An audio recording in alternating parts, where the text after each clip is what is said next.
गडचिरोली येथील शाळेत 20 विद्यार्थी मधमाशाच्या हल्ल्यामुळे जखमी।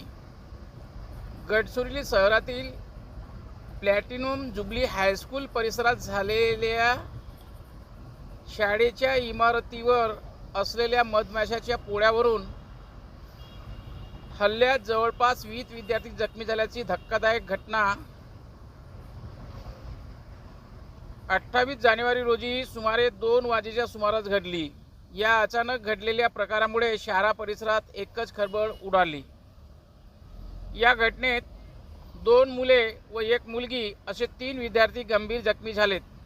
त्यांना तातडीने जिल्हा सामान्य रुग्णालय उपचारासाठी दाखल करण्यात आले।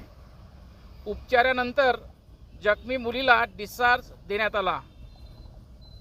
मानव वसंत चापले वय 13 व तेज मधुकर कोडाप वय 13 हे 8वीतील दोन्ही विद्यार्थी रात्री 8 वाजेपर्यंत रुग्णालयात उपचार घेत होते। सुदैवाने या दोघांसह सर्व जखमी विद्यार्थ्यांची प्रकृती सध्या स्थिर आहे।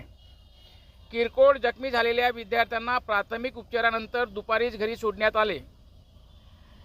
दरम्यान घटना घडून दुसऱ्या दिवशी शाळेच्या इमारतीवर मधमाशाचे पोळे अद्याप कायम असल्याचे चित्र दिसून येत आहे।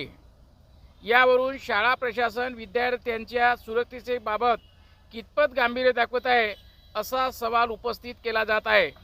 या निष्काळजीपणामुळे विद्यार्थ्यांच्या पालकांमध्ये तीव्र संताप व्यक्त होत असून सदर मधमाशाचे पोळे तात्काळ हटवण्यात यावे अशी जोरदार मागणी पालक वर्गाकडून करण्यात येत आहे।